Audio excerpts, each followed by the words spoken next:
Welcome back. In this video we're going to be discussing the components that make part of the utility kit or survival kit, as you'd like call it, what you may.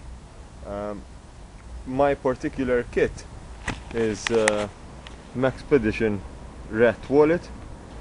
Okay, I carry this kit practically everywhere with me, especially if I'm gonna go camping or on a hike. In this video we'll be discussing the contents which make up this kit, and we'll see them in more detail as follows.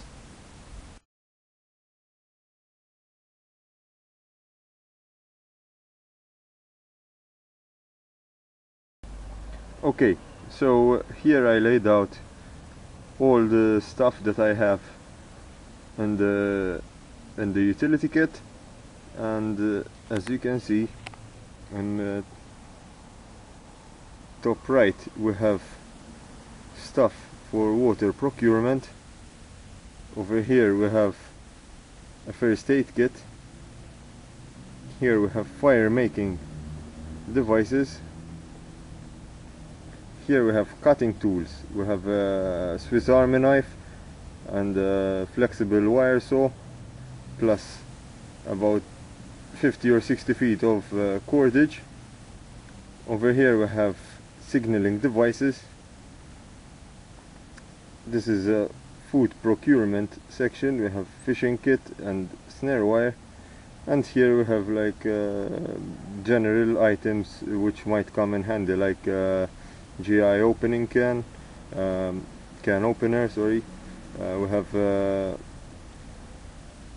button compass, we have a sewing kit, and we have a pencil with about 5 or 6 feet of duct tape wrapped around it. Okay, wrapped round the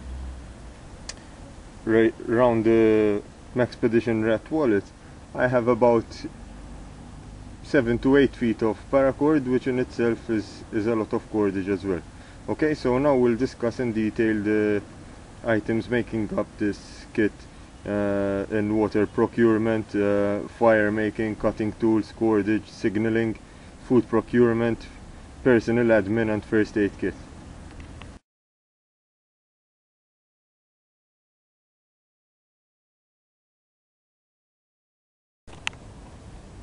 Okay, so for water procurement would be the first thing on my list if I was to be in trouble on this island. The reason I say that is that in Malta we don't have natural springs or that many natural springs, and water is hard to come by. So water is very important in my priority list, and it tops the list. So basically in my kit I have these sachets which are US Army issue for water purification. I think I have about 10.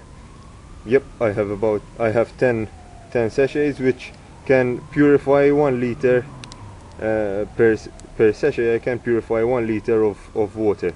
That gives me an instant 10 liters which are readily available to drink, without actually having to stay boiling the water or purifying it with other methods which are hard to reproduce with natural resources.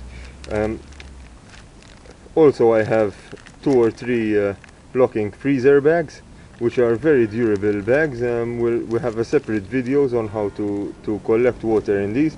And also I have a flexible silicone pipe, which is very useful for collecting water from rock pools, and which are very abundant on in valleys and in other places in Malta, as you will see in the future videos. Malta's terrain is mainly garrigue, and rock pools are a natural way for water to collect and to seep after rainfall. Okay.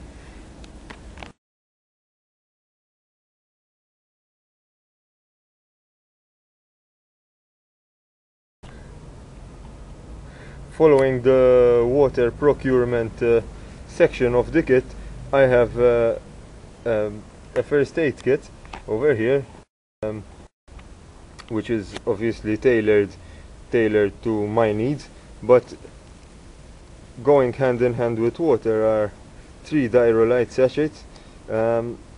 These are full of electrolytes and are very important if you're sweating a lot. Now today is the 5th of November. It was about 27 degrees Celsius today, so you can imagine the types of summers that we have in Malta. Over here I have an array of plasters, an eye patch and butterfly stitches and all these sorts of plasters which could be used for blisters, cuts and whatnot. And then I have some Panadols, aspirin. I have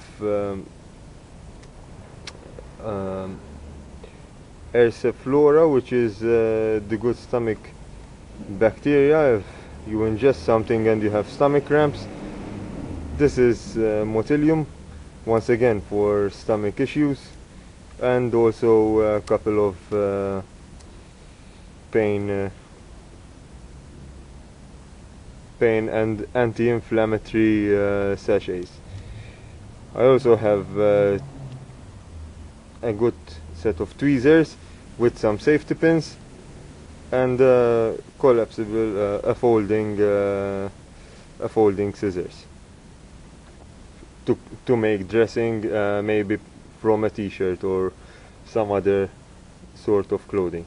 Okay, so this is my first aid section of the kit, and I put it I put it second on my priority, obviously, because after quenching thirst and taking care of yourself, if you have like any cuts which need tending, it is important to immediately tend to those needs.